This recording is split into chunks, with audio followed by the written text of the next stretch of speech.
All right, we are on filmsgonewild.com. My name is John Wildman. I'm the editor-in-chief of Films Gone Wild, doing interviews out of Dances with Films LA at the Chinese Theater and Ovation in Hollywood and Highland in Los Angeles. And we're going to talk about Flamingo Camp. And introduce yourself. My name is Chris Coates. I'm the director and producer of Flamingo Camp. Okay, our audience has likely not seen the film as yet, Right. So introduce us to Flamingo Camp. So Flamingo Camp is a feature documentary that chronicles the lives of a queer off-grid commune living down by the Salton Sea in Southern California.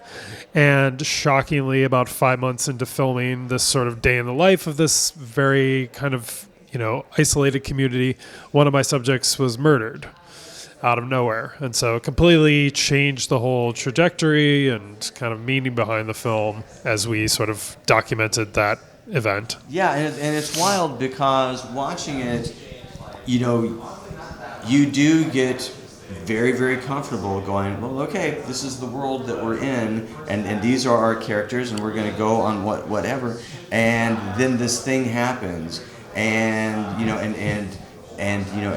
you have that thing which it's a terrible tragedy. However, as a filmmaker, as a documentarian, it's that rare opportunity where you go, I'm already planted, I'm already embedded Right. in this thing. So let's start off talking about that and what was going through your head as that played out initially, and not even talking about how you continue to film after, but in that moment of realizing, holy shit. Yeah. I mean, when I first found out, I was I guess a day of mourning. I was just feeling it, and I'd gotten somewhat close to that person, and it was tragic, and so just had it was a terrible day. Lots of tears, lots of trying to figure out, just kind of make sense of it all. And then after that, it was sort of this question of what does this mean for the project? How can I really even finish this film without kind of addressing this? It didn't, the other options were to completely not address it at all or remove the person from the film. And both of those felt like erasure to me. And so, it became pretty clear that we kind of had to talk about it. And so we reached out to members of the community. Everybody, for the most part, wanted to kind of talk about it. I already established trust with them. And so they knew that if anyone was going to tell this story, it should probably be me. And that's one of the reasons why I was going, oh, I can't wait to talk about this. Because, so many of these characters, of course, they're real people, but so many of these characters that you had begun filming, they have a lot of, they come from various different directions. They have various different issues. They have a lot of shit going on.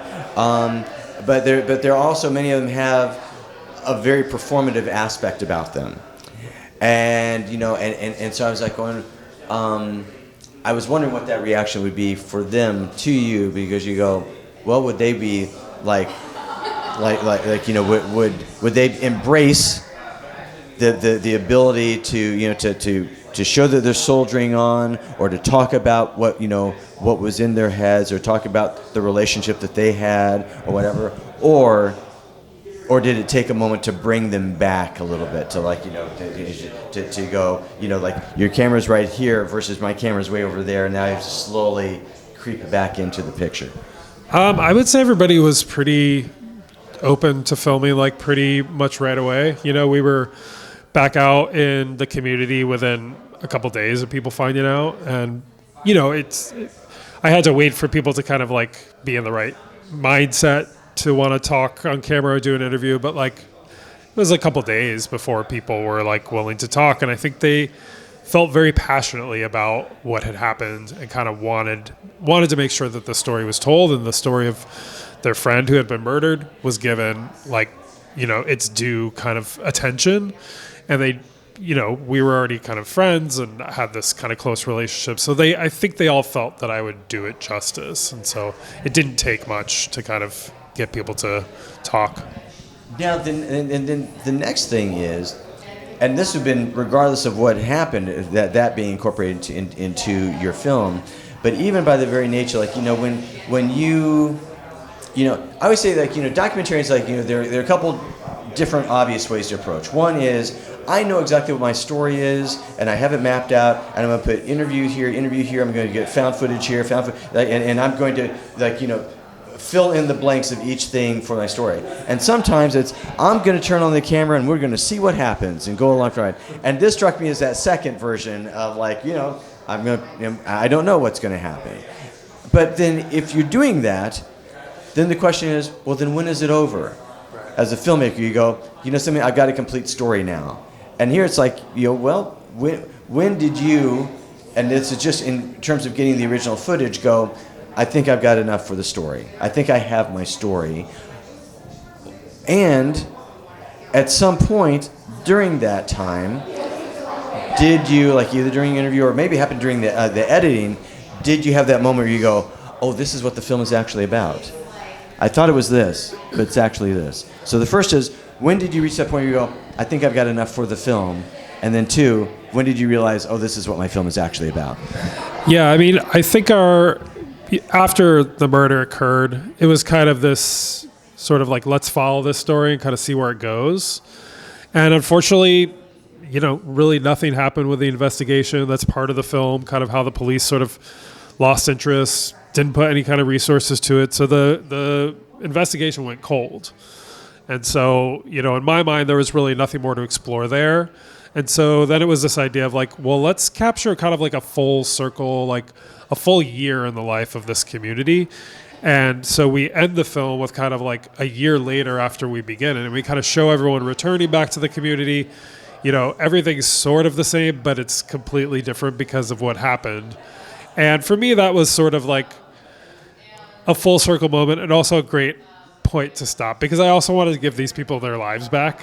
And I wanted to sort of be like, thank you for your time. Thank you for letting us into your life. But like, go live it now. I'm not going to put a camera on you anymore. And like, that's that. You actually kind of lead me to my final question, which is, we had the folks from the film, and you saw like on the carpet, and then you have the screening and what have you. And after you do that, you spend that much time with the community, not just even like one or two people, but the community. You build friendships, you build, people are constantly touching base, and sometimes you can feel like this sense of responsibility toward them. And so, just in the screenings here, what was it like for you to like, to basically go, this is my group, and I'm presenting them, but I'm also, kind of taking care of them a little bit. Or is it not like that at all? Is it, something, I did it and I'm out and I'm done, No, I feel very, I definitely feel like a sense of responsibility in terms of like the people that are in the film. And it's a tricky thing to be like, oh, now it's out in the world and they're seeing like posts about festivals and things like that. And I think most of them are kind of happy to have it out there, and they're like, great, like, I'm proud of you. It seems like you did a good job. But it's still their lives, and they're, that's a big responsibility. And so I hope that I'm doing it justice. I can only make the best film I could think, but I think you did. I mean, yeah. Like I said, I found it fascinating, and I really enjoyed having that deep dive into that community. I thought you did it really well. Thanks. Again, the film is Flamingo Camp screening at Dances with Films LA. Again, congratulations, man. Well, thank you. Appreciate it. Thanks a lot.